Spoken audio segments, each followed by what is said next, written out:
Good morning आशाताई. तर तुम्हा सर्वांचं स्वागत आहे परत एकदा तुमच्या स्वतःच्या हक्काच्या ज्ञान प्रबोधिनी यूट्यूब चॅनलमध्ये.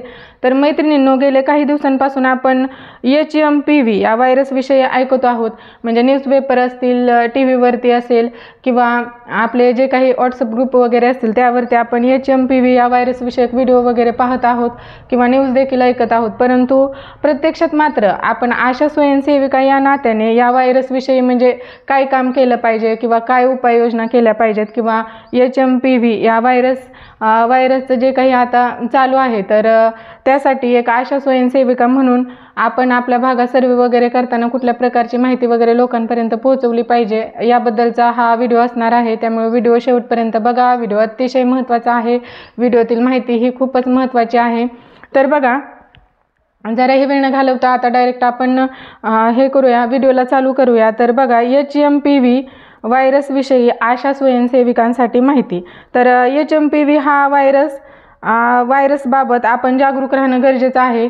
कारण की या व्हायरसचं लक्षणे ही साधारण आहेत व त्यातून जर पुढे एखाद्याला याची लागण वगैरे आपल्या कार्यक्षेत्रात झाली तर ती लागण होण्या अगोदर प्रतिबंध केलेला बरा. म्हणून आपण कुठल्या प्रकारचं कार्य करायचं बघा. तर या व्हायरसविषयी सांगायचं झालं तर बेंगलुरू या ठिकाणी या व्हायरसचा पहिला पेशंट भारतामध्ये आढळलेला आहे. तर त्यानंतर बघा, या व्हायरसची लक्षणं एकदम साधारण सर्दीसारखी असतात. म्हणजे आता थंडीच्या दिवसात बऱ्याच लोकांना आपण आपल्या भागात ज्यावेळेस डेली व्हिजिट देतो तर त्यावेळेस आपल्याला आढळते की बऱ्याच लोकांना सर्दी, खोकला यासारखे सामान्य लक्षणं आहेत. ताप देखील काही लोकांना आहे.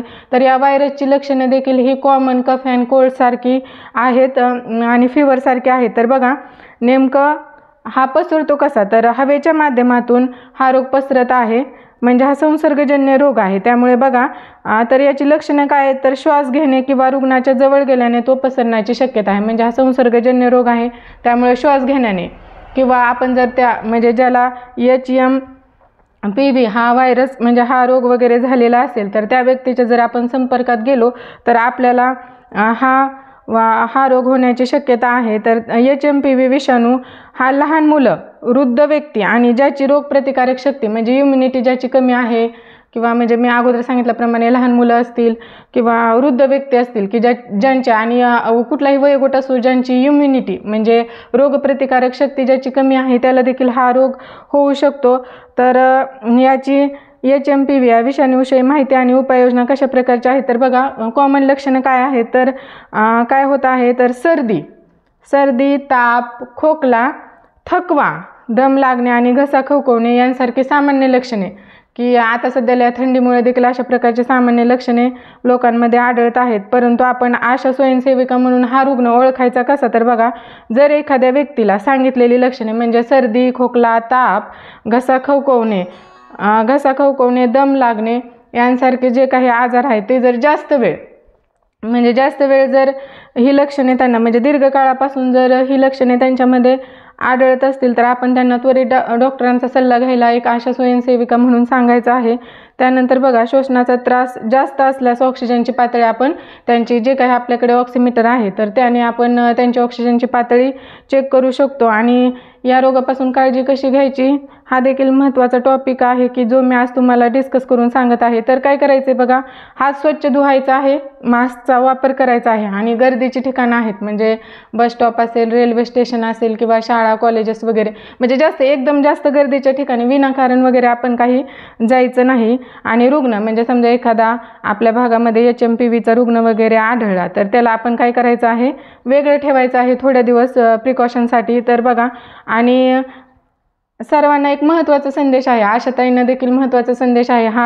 हा रोग आहे किंवा हा पसरत चाललेला आहे किंवा HMPV विषयी बरेच व्हिडिओ आम्ही पाहत आहोत. तर हे सगळं जरी असलं तरी आपण अजिबात घाबरायचं नाही किंवा पॅनिक व्हायचं नाही आणि आपल्या भागातील लोकांना देखील असं घाबरून वगैरे टाकायचं नाही की हा रोग आला असं होते. सामान्य कफ कोल्ड देखील एखाद्या व्यक्तीला फिवर देखील असू शकतो. त्यातून त्याला हा रोगच असेल हे काही कन्फर्म नसतं. त्यामुळे ज्यावेळेस याचं चेकिंग वगैरे होईल तेव्हाच आपल्याला समजणार आहे की हा HMPV हा आजार आहे. तर आपण काय करायचं आहे की घाबरून वगैरे जायचं नाही. आपल्या भागातील लोकांना देखील घाबरायचं नाही. जास्त पॅनिक वगैरे अजिबात होण्याची गरज नाही. आणि माहिती हीच आपली ताकद आहे व प्रतिबंध हीच उपाययोजना आहे. त्यामुळे आपण काय करायचं आहे तर ही माहिती जास्तीत जास्त लोकांपर्यंत त्याची लक्षणे कोणती आहेत किंवा ही लक्षणे जर दीर्घकाळापर्यंत आपल्याला एखाद्या व्यक्तीमध्ये आढळत असतील तर आपण त्याला त्वरित हॉस्पिटलमध्ये जाण्याचा किंवा संदर्भ सेवा देण्याचं काम करायचं आहे.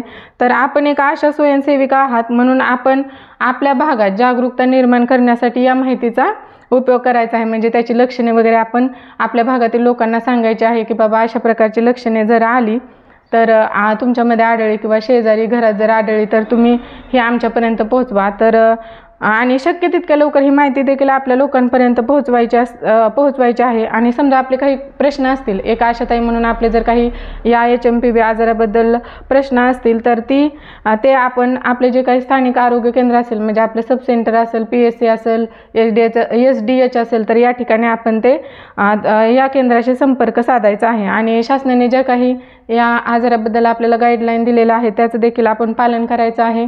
तर अशा प्रकारे हा HMPV या व्हायरसविषयीचा व्हिडिओ अतिशय खास आणि महत्त्वपूर्ण आहे. आशाताई तुमच्यापर्यंत हा व्हिडिओ पोहोचला तर तुमच्या भागातील लाभार्थ्यांपर्यंत देखील ही माहिती लवकरात लवकर पोहोचवा. कारण प्रतिबंध हाच उपाय आहे आणि माहिती हीच आपली ताकद आहे. तेव्हा जागरूक राहा.